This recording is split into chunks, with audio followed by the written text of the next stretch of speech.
So we are live here, Kirkland Road myself. You're not going to see him and you're not going to hear him, but believe me, he's around somewhere here. And I'm going to talk something today. There's a lot in the air. And what has come out in all of this is the level of political ignorance we have. And because I'm a church woman, I want to start with church. Because believe me, brethren, we love us. We love church. I'm a church girl. Love church. But are we politically educated as church? And should we be? Right? I find so much ignorance in the general population as well as in church in terms of the whole fracas regarding the Constitution. And I mean, I am just amazed. And so it said, I said, no, man, we have to talk as brethren and try and work out this thing. And so I came on. And believe me, it takes a lot of courage to come on. Why do you think it takes so much courage? It takes a lot of courage because we don't like to only six views. Let's face it, a lot more of us would be talking, if we were not scared of six views or scared that nobody will help us. And nothing we're scared of is the kind of backlash we get when we speak up publicly because there are always some jealous people. They don't want to do it, but they're going to try and slap you on the back of the head and tell you, hey, go sit down. Well, guess what? I know I have something to say in all of this. So let's begin with ignorance of church and politics. Now let's say something. One, what benefit is there in churches being ignorant about political issues? You tell me, what ignorance is there? I have seen um, where, for me personally, I try to be kept politically alert, knowing what's happening around me, because I have to intercede. A lot of us don't understand what it means to say watch and pray. You know what watch and pray mean? There are two ways you can watch, at least two that I know. You can inform of the others. One, you watch when you remain alert to the things around you. My daughter told me she was listening to a message on the radio, and the man said, "Look here, you see what Mr. News? Me not listen, listen, to that. I see it done something that." No, tell me, that is church ignorance. So I need to keep alert on what's happening around me so I can pray intelligently. The second way you can watch and pray is when God speaks supernaturally and prophetically to you.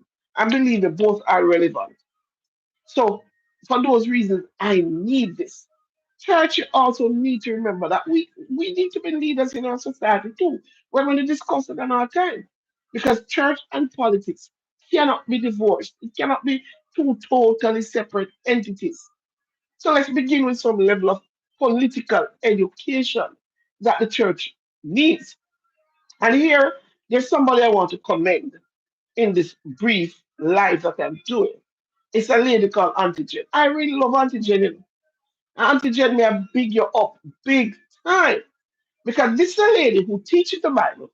And honestly, I think Auntie Jen teaches the Bible better than many that I've heard. So Auntie Jen is teaching the Bible, and Auntie Jen is also a political commentator. And I listen to her programs and I hear all the people coming both from outside the church and inside the church telling Auntie Jen she cannot do both. And it suggests to me that we're extremely ignorant of what we can and cannot do as Christians. The first thing is you need to come and tell me where in the Bible you see that Christians cannot, cannot be political commentators. We're going to see a lot more. I'm going to be doing some more lives. Why? Because I'm so concerned about the level of ignorance in the church, especially at this time regarding politics. And this is a brief, very, very brief vlog. But Auntie Jen, let me tell you something. Keep on going on. I'm listening. I'm subscribed. I'm listening, and I'm giving you live. I'm giving you a like, sorry. So keep going. Don't let the detractors stop you. The thing, Auntie Jen, and I honestly don't hear you doing this. But when we come on as Christians, we cannot be like those who are unrighteous. We have to stay within the parameters. And honestly, I've not heard you go outside of that. We have to make sure we're not slandering anybody. We have to make sure we're not telling any lies. And a lot of that is around now in the whole vlogging circle. Politics is hot in the air and the lies and the slander are rampant. But I haven't heard you do it. So when you're a believer and you come public, you have to watch your tongue and stay within the confines of righteousness. Otherwise, you are free to have your political opinions, whichever party you support, as long as you stay biblical. No lying, no slandering, no tearing down of people. That's important. The last thing I want to look at is the Constitution. And I'm going to begin in a very simple way because I hear all this talk about constitution, and many of us weren't even aware that Jamaica had a constitution before all of this whole fracas about the reform. Many of us were in the dark. We didn't even know what the constitution is. I am very, very committed to teaching my own church about the constitution. And so it came to me, why not do some of the programs I'm going to be doing on the constitution live so other Christians can benefit. So here it is now. First, simple message. What is the Constitution? And some people are here and said, Lord have mercy. The lady don't realize all we know what the Constitution is. The Constitution is like this thing which we always have, but we're really not conscious of it. And most of us will not even remember the Constitution if this whole matter, sorry, of reform had not come up. We wouldn't even know so we have a Constitution. Me too. Because these things are in the background of your head somewhere. But what is the Constitution? If the Constitution is a nation's constitution contains, and I'm reading by the way, contains the principles that will govern the authorities, organizations, and people of that nation while ensuring that the rights of the citizens are preserved. All the laws of the country have to be aligned with the Constitution.